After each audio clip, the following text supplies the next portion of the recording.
제 이름은 지훈입니다. 제가 지금부터 이야기할 일은 약 1년 전에 제게 일어난 일입니다. 처음에는 이 이야기를 꺼내는 것이 망설여졌지만 그로 인해 남은 혼란과 무게가 저를 설득했습니다. 이제 이 경험을 공유해야 할 때라고요. 이 이야기를 읽는 여러분이 제가 겪었던 일을 이해하거나 최소한 비슷한 일을 피하는 데 도움이 되길 바랍니다. 저는 항상 실용적인 사람이라고 자부하며 살아왔습니다. 그래서 이렇게 비범한 상황에 처할 줄은 상상도 못했습니다. 당시 제 여자친구였던 은지는 어떤 환경이든 특별하게 만드는 사람이었습니다. 매력적이고 즉흥적인 그녀는 불가능해 보이는 일도 누구든 설득해서 해내게 만들 수 있었죠. 그리고 그녀는 바로 저에게도 그렇게 했습니다. 모든 것은 평범한 어느 날 밤 시작되었습니다. 우리는 강남집 근처 작은 카페에서 평소처럼 금요일 저녁을 보내고 있었습니다. 은지는 커피를 마시며 제가 잘 아는 미소를 지었습니다. 그녀가 뭔가를 계획하고 있다는 신호였죠. 지훈, 그녀가 약간 망설이며 말을 꺼냈습니다. 두 사람이 새로운 것을 함께 탐험하면 관계가 더 강해질 수 있다고 생각해? 저는 웃으며 대답했습니다. 어떻게 탐험? 여행을 더 많이 가거나 뭔가를 같이 배우는 거? 아니, 더 친밀한 거. 그녀가 낮은 목소리로 말했습니다. 저는 그녀의 의도를 파악하려고 눈살을 찌푸렸습니다. 그리고 그녀가 계속해서 말했습니다. 커플은 서로의 한계를 탐험할 수 있어. 왜 틀에서 벗어난 생각을 해보지 않아? 그렇게 아이디어가 시작되었습니다. 처음에는 은지가 단순히 농담을 하며 제 반응을 보려는 것이라고 생각했죠. 하지만 그 후 며칠 동안 그녀는 여러 번 그 주제를 꺼냈습니다. 유럽과 미국의 커플들이 더 개방적으로 관계를 탐구하는 방식에 대해 이야기하며 그것이 어떻게 연결을 강화시키는지 설명했어요. 지훈, 이걸 모험이라고 생각해봐. 그녀는 말했습니다. 우리 둘이 함께하는 거야. 서로를 신뢰하면서. 어떻게 대답해야 할지 몰랐습니다. 제 일부는 호기심이 있었지만 또 다른 부분은 이런 결정이 우리의 관계에 되돌릴 수 없는 영향을 미칠까 걱정했습니다. 하지만 은지는 저를 설득하는 법을 알고 있었습니다. 그녀는 제게 그녀의 아이디어가 안전하다고 느끼게 만들었고 결국 저는 동의했습니다. 알았어. 제가 마지못해 대답했습니다. 그런데 어떻게 진행할 거야? 은지는 안도와 흥분이 섞인 미소를 지었습니다. 내가 다 생각해봤어. 우리 둘 다 믿을 수 있는 사람이 필요해. 불편하거나 어색한 상황은 원치 않아. 그녀가 제안한 이름은 저를 깜짝 놀라게 했습니다. 바로 세영, 그녀의 가장 친한 친구 중 한 명이었습니다. 세영은 항상 밝고 미소가 많았으며 우리 둘 다 친하게 지내는 친구였습니다. 그럼에도 불구하고 저는 그녀를 친구 이상의 시선으로 본 적이 없었기에 이 선택이 오히려 상황을 더 편안하게 만들 수 있을 거라 생각했습니다. 하지만 저는 그 선택이 예측할 수 없는 무언가의 시작이라는 사실을 전혀 알지 못했습니다. 은지가 세영을 제안한 후 제 머릿속은 혼란으로 가득 찼습니다. 너무 비현실적인 아이디어였고 아무리 상상하려 해도 이 일이 어떻게 아무 문제 없이 진행될 수 있을지 알 수 없었습니다. 은지는 모든 세부 사항을 생각해 놓은 것처럼 보였지만 저는 그다지 확신이 서지 않았습니다. 세영에게 이 얘기했어. 나는 목소리를 최대한 평온하게 유지하며 물었습니다. 아직은 아니야. 은지가 대답했습니다. 하지만 내가 세영을 잘 알아. 그녀는 이걸 이해할 뿐만 아니라 초대받는 것에 기뻐할 거야. 부담 없이 가볍게 접근하자. 나는 그저 고개를 끄덕였을 뿐 반박할 수 없었습니다. 은지는 어떻게든 모든 게 괜찮아질 거라는 믿음을 심어주었지만 내 직감은 이 일이 얇은 얼음 위를 걷는 것 같다고 속삭이고 있었습니다. 한 걸음 한 걸음 조심하지 않으면 모든 것이 무너질 것 같았습니다. 며칠 후 우리 아파트에서 저녁을 먹던 중 은지는 세영에게 그 아이디어를 가볍게 언급했습니다. 나는 두 사람이 대화하는 것을 바라보며 얼어붙었습니다. 세영은 처음에는 농담이라고 생각하며 웃었지만 은지는 진지하게 그녀의 의도를 설명했습니다. 놀랍게도 세영은 내가 예상했던 것보다 더 빨리 받아들였습니다. 좀 독특하긴 하네. 그녀가 장난스럽게 말했습니다. 하지만 너희를 믿어. 우리가 이렇게 오래된 친구인데 왜 안 돼? 그 순간 나는 세영이 나와 얼마나 다른지 깨달았습니다. 내가 걱정 속에서 허우적대고 있는 동안 그녀는 완전히 편안해 보였습니다. 그녀의 자신감은 거의 전염성이 있을 정도였죠. 그럼에도 불구하고 마음 한구석에 자리 잡은 불편함은 계속 무시하려고 했습니다. 그 후 몇 주는 말로 표현하기 어려운 이상한 시간이었습니다. 우리 사이의 역학관계가 변했습니다. 예전에는 세영이 우리 집에 방문했을 때 대화는 가볍고 부담이 없었지만 이제는 공기 중에 무언가를 만질 수 있을 것 같은 긴장감이 감돌았습니다. 은지는 이 순간을 완벽하게 만들기 위해 모든 세부 사항을 계획하며 들떠 있었지만 나는 지도나 나침반 없이 낯선 영역을 항해하는 것처럼 느꼈습니다. 마침내 그날이 다가왔습니다. 우리는 강남에 있는 은지의 아파트에 있었고 모든 것이 너무 평범해 보였습니다. 그 평범함이 다가올 일을 더욱 비현실적으로 보이게 만들었습니다.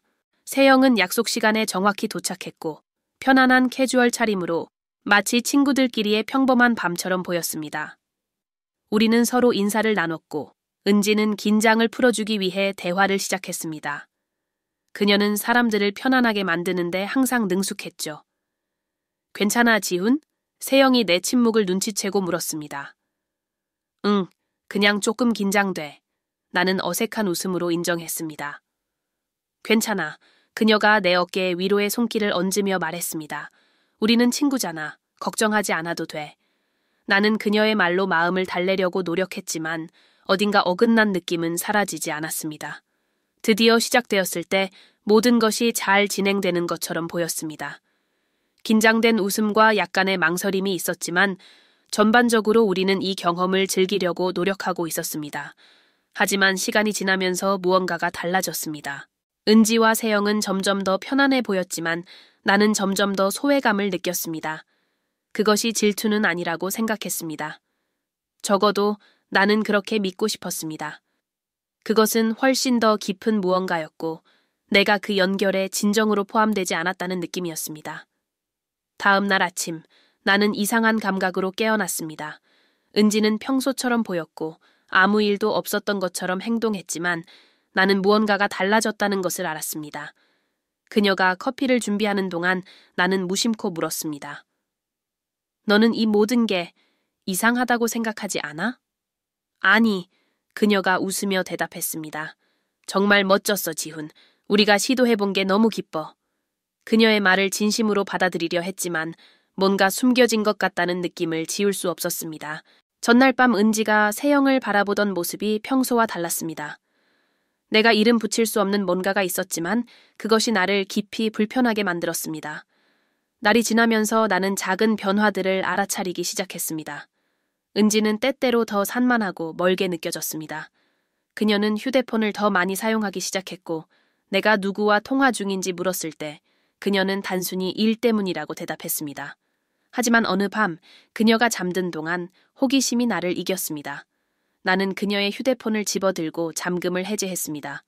그리고 그 안에서 내 심장을 멈추게 할 무언가를 보았습니다.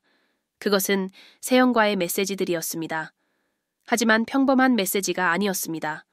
그것들은 친밀했고 암시와 약속으로 가득 차 있었으며 나를 위한 것이 아니었습니다. 그 메시지들을 읽는 순간 내 심장은 멎은 듯했습니다. 나를 무너뜨린 것은 단순히 내용 때문만이 아니었습니다. 그것은 그들의 대화 방식이었습니다. 서로의 공감을 나누며 마치 내가 훨씬 더 큰 무언가의 부차적인 요소인 것처럼 느껴졌습니다. 세영의 메시지는 직접적이고 암시적이었습니다. 어제 정말 아름다웠어.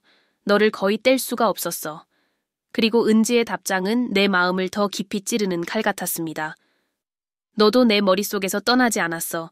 정말 완벽했어. 빨리 다시 보고 싶어. 나는 휴대폰을 닫아 다시 테이블 위에 올려두었지만 내 심장이 뛰는 소리는 마치 아파트 전체에 울려 퍼지는 것 같았습니다. 나는 합리화를 시도했습니다. 어쩌면 단순한 장난일까요? 내가 잘못 해석한 걸까요?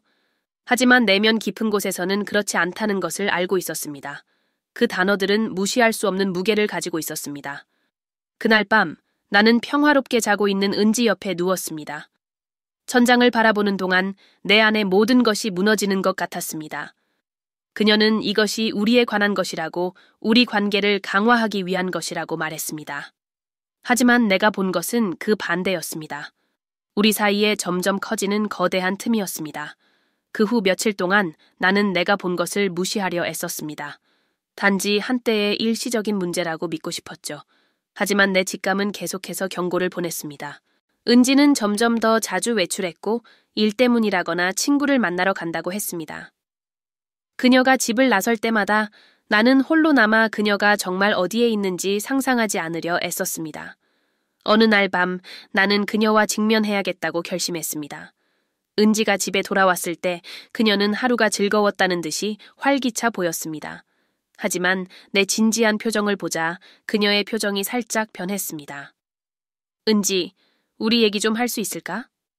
나는 최대한 차분한 목소리를 유지하려고 했습니다. 그녀는 소파에 앉아 호기심 가득한 눈으로 나를 바라보았습니다. 물론 무슨 일이야? 나는 깊게 숨을 들이쉬었습니다. 어젯밤 내 휴대폰에서 뭔가를 봤어.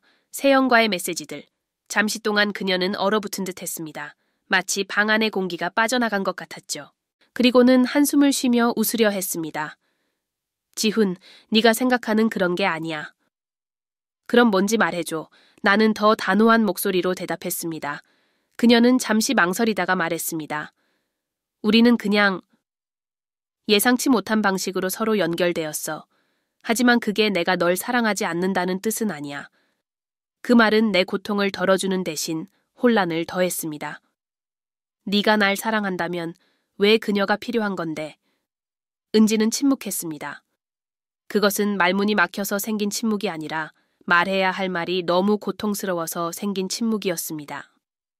그 대화 이후로 우리의 관계는 이상한 상태에 빠졌습니다.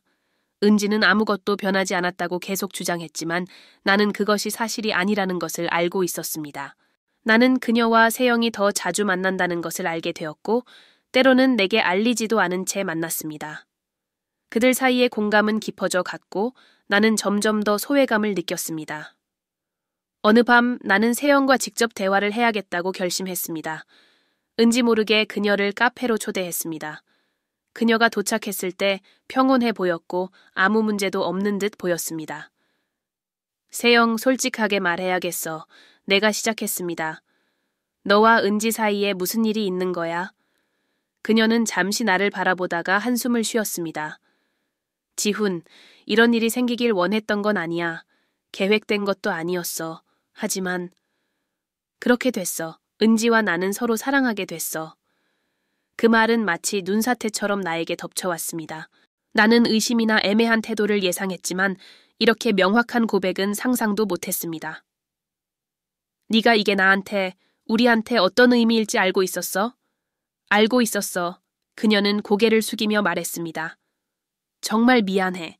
하지만 네가 이해해줬으면 좋겠어. 이건 우리가 선택한 게 아니었어. 나는 침묵 속에서 그 말을 처리하려 애썼습니다. 마치 내 발밑의 땅이 사라지는 것 같았죠. 그 대화 이후 은지는 마침내 모든 것을 인정했습니다. 그녀와 세영은 감정적으로도 신체적으로도 연인 관계가 되어 있었습니다. 나는 어쩔 수 없이 그들의 관계 속에서 부차적인 존재가 되고 말았습니다. 은지는 처음에는 셋이 함께하는 일이 우리 관계를 강화시킬 것이라 믿었지만 세영과 시간을 보내면서 자신도 무시할 수 없는 연결을 느꼈다고 했습니다. 내 올 상처 주고 싶지 않았어, 지훈. 그녀는 눈물에 젖은 눈으로 말했습니다. 너는 정말 멋진 사람이야. 하지만 내가 느끼는 걸 속일 수는 없어. 나는 완전히 무너졌습니다. 우리가 쌓아온 모든 것이 무너지는 것처럼 느껴졌습니다. 그리고 은지와 세영이 그들의 삶을 계속 이어가는 동안 나는 구할 수 없었던 관계의 조각들만 남았습니다. 은지의 고백 이후 나는 마치 다른 세계에 살고 있는 것 같은 기분이 들었습니다. 내가 그렇게 사랑했던 사람이 내가 줄 수 없는 무언가를 다른 누군가와 찾았다는 사실을 믿기 어려웠습니다. 그것도 내가 친구라고 여겼던 사람과 함께요. 나는 은지뿐만 아니라 나 자신에 대한 믿음마저 완전히 깨져버렸습니다. 처음에는 괜찮은 척하려 애썼습니다. 당장 관계를 끝낸다는 생각은 불가능해 보였습니다. 내 안의 일부는 여전히 이 상황을 해결할 수 있을 거라 믿었고 은지가 이것이 단지 일시적인 일이라고 깨닫길 바랐습니다. 하지만 내가 제정신을 유지하려 애쓰는 동안 은지는 점점 더 멀어져 갔습니다. 그녀는 집 밖에서 시간을 더 많이 보내기 시작했고 집에 있어도 우리의 대화는 짧고 어색한 침묵으로 가득 찼습니다. 그 침묵의 밤 중 하나에서 나는 행동을 취하기로 결심했습니다. 은지가 외출한 틈을 타 답을 찾으려 했습니다. 나는 그녀의 물건들을 뒤졌습니다. 내가 이런 일을 하게 될 줄은 상상도 못했지만 내가 찾은 것은 기대 이상이었습니다. 사진, 메모, 그리고 심지어 그녀가 세영과 함께 보낸 순간들을 기록한 일기까지 발견했습니다. 내가 읽은 모든 단어는 새로운 칼날처럼 가슴을 찔렀습니다.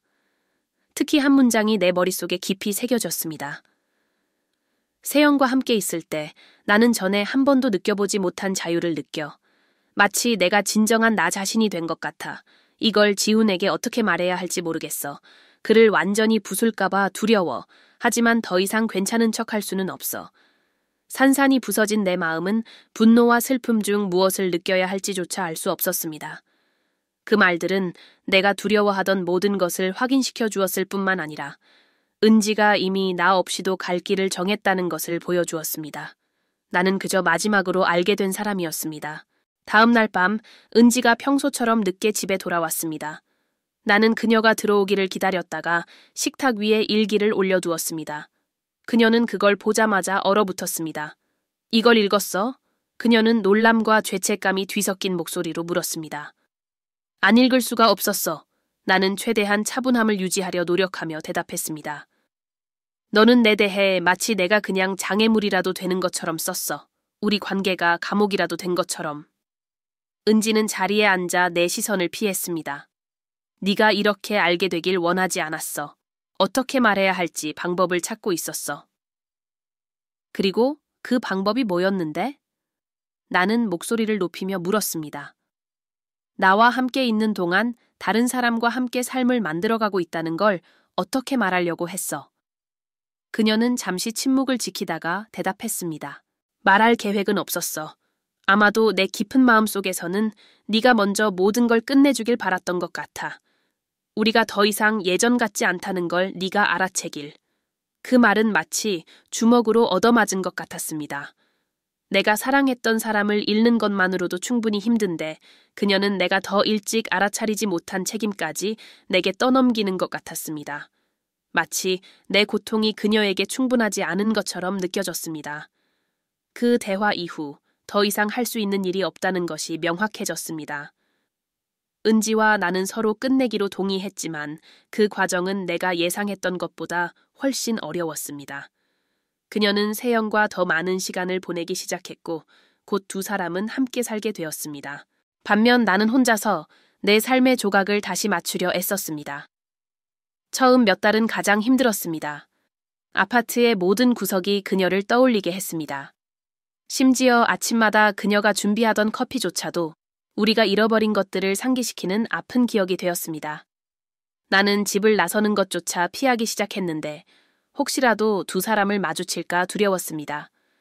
게다가 공통된 친구들 중 일부는 점점 나와 거리를 두었고 몇몇은 관계가 끝난 책임이 나에게 있다고 생각하는 듯 했습니다. 그렇게 공허함을 마주하던 어느 밤 나는 도움을 구해야겠다고 결심했습니다. 나는 치료사를 찾아갔고 그는 내가 느꼈던 배신과 거절감을 처리하는 데 도움을 주었습니다. 그는 내 감정을 숨기지 말고 정면으로 마주하라고 격려했습니다. 그리고 조금씩 나는 다시 일어설 수 있었습니다. 6개월 후 서울의 한 공원을 걷던 중 우연히 세영을 마주쳤습니다. 그녀는 벤치에 혼자 앉아 생각에 잠긴 듯한 모습이었습니다. 한순간 무시하고 지나칠까 고민했지만 그녀의 표정 속 무언가가 나를 멈추게 했습니다. 세영, 나는 감정이 얽힌 목소리로 불렀습니다. 그녀는 나를 보고 놀란 표정을 지으며 돌아보았습니다. 지훈, 안녕. 어색한 침묵이 흘렀고 그녀가 먼저 다시 말을 꺼냈습니다. 미안해, 모든 일에 대해서. 나는 그녀 옆에 앉았지만 안전한 거리를 유지했습니다. 왜 그런 거야? 나는 아직도 이해가 안 돼. 세영은 한숨을 쉬며 대답했습니다. 아무것도 계획된 건 아니었어. 하지만 은지와 나는 무시할 수 없는 감정을 느꼈어. 그게 아무런 변명이 될 수 없다는 건 알아. 하지만 내게 준 상처에 대해서 정말 미안해. 나는 소리치고 싶었고 그녀가 얼마나 나를 아프게 했는지 말하고 싶었습니다. 하지만 그녀의 얼굴을 보는 순간 그녀 역시 죄책감을 안고 있다는 것을 알 수 있었습니다. 그 일은 누구에게도 쉬운 일이 아니었습니다. 오늘 이 이야기를 하며 나는 여전히 그 일이 남긴 무게를 느낍니다. 그것은 단지 한 관계의 끝이 아니었고 신뢰, 사랑, 그리고 각자의 한계에 대한 고통스러운 교훈이었습니다. 은지와 세영은 그들만의 길을 갔고 나도 내 방식으로 앞으로 나아갔습니다. 나는 나 자신을 소중히 여기는 법을 배웠고 때로는 누군가를 잃는 것이 모든 것을 잃는 것을 의미하지 않는다는 것을 이해하게 되었습니다.